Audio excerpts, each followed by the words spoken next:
Si Baninay sunod namang pinangaralan ni Kuya. Anong rank ang ibinigay mo sa sarili mo? 4 po yung binigay kong rank sa sarili ko, Big Brother. Dahil po marami pa po akong pagkukulang na dapat i-improve pa. Ibig mo bang sabihin, hindi ka karapat-dapat na maging big winner? Noon po sinabi niyo yung kanina, doon ko po na-realize siguro na dapat nga po magtiwala po ako sa sarili ko. Sa ibang tao, napakadali para sa akin magbigay ng mga positive. Pero sa sarili ko, hindi ko po nagagawa, Big Brother. Sa ibang housemates, nakakuha ka ba ng ibang mataas na rank? Hindi rin po. Siguro po, pati sila na iisip din nila na ganun yung tingin ko sa sarili ko. Sorry po. Hindi ako paninay. Dapat ang hingan mo ng paumanhin. Kundi ang sarili mo at ang pamilya mo.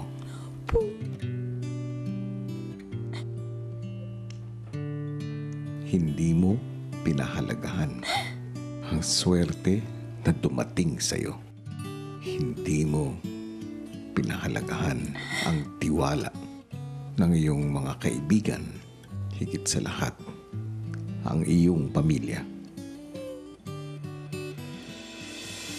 Paglabas ng confession room, agad namang inalo si Baninay ng ibang girls. Sobrang disappointed si Big Brother.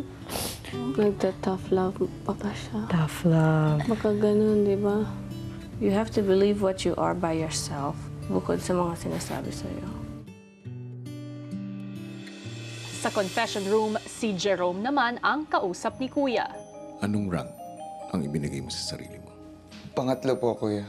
Sa personal pong pananaw ko, hindi po ako nagkaroon ng ganung kalaking improvement dahil ako rin po yung same na Jerome na pumasok nung unang araw sa loob ng bahay. Anong dahilan, Jerome, kung bakit ka pumasok sa loob ng bahay? Dahil gusto ko po ibahagi yung storya na meron ako. Lalong-lalo na po yung mga magagandang aral na pwedeng makuha, maging inspirasyon na sa kabila ng kahirapan, posible po rin na makamit po kahit ano pong pangarap sa buhay. At nakaka-inspire ba? Nabigyan mo ang sarili mo na ranking na number 3? Wala kang tiwala sa sarili mo, Jerome. Parang sinabi mo na rin. Hindi ka karapat-dapat na manatili sa aking bahay.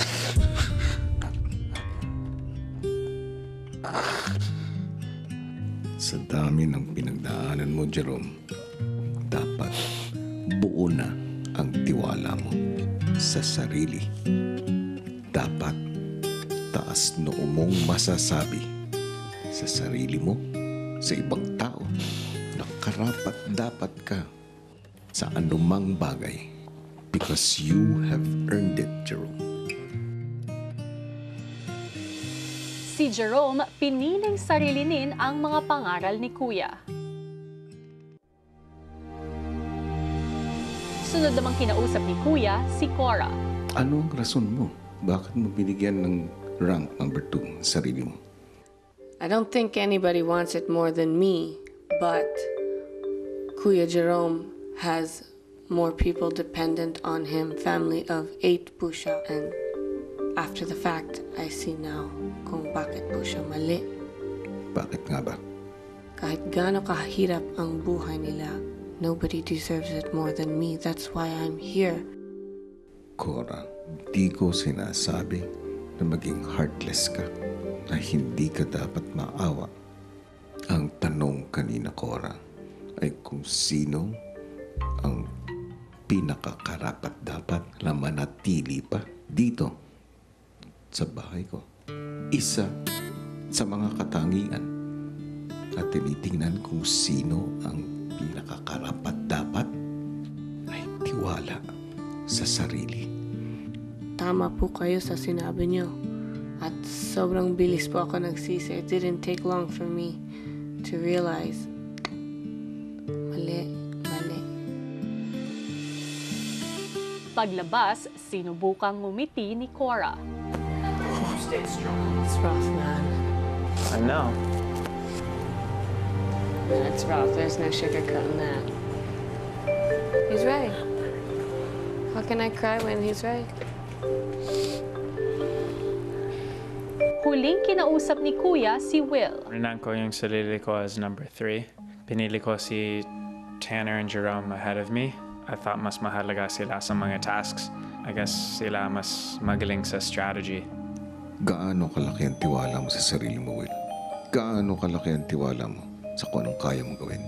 Tingin ko kaya kong gawin just as much as anyone else. Kung malaki ang tiwala mo sa sarili mo at malaki ang tiwala mo sa kakayanan mo, bakit number 3 ang inirank mo sa sarili mo? Well, ngayon, I mean, if I could take that back, now iniisip ko is dapat ako. Ano ang ranking na nakuha mo sa ibang mong housemates? Yeah, third, 4th, 5th, and 6th. Yun. Wala rin ibang housemate na nag-isip na maging karapat dapat ka na maging number 1. Ano sa palagay mo? Ano magiging tingin sa'yo ng iyong pamilya, ng iyong kaibigan? I am so disappointed. Pag-empakihin ko na ba kayo, Will? Hindi naman yan. I mean, karapat dapat ako manatili dito to the end. Gagawin ko lahat talaga. Kahit anong hamon, kahit anong task, talaga bibigay ko 100%.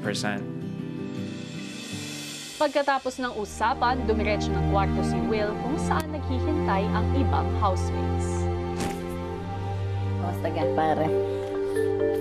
Roasted. Roasted, pare. Tama nga naman talaga rin yung sinabi niya, pero masakit talaga kasi marinig na sa kanya pa nang galing. Bakit kailangan pang siya ang magsabi? Ang masakit kasi nun, bakit kailangan pang marinig mo sa akin yan? Bakit hindi mo naiisip yan? Bakit kailangan ko pang sabihin sa'yo?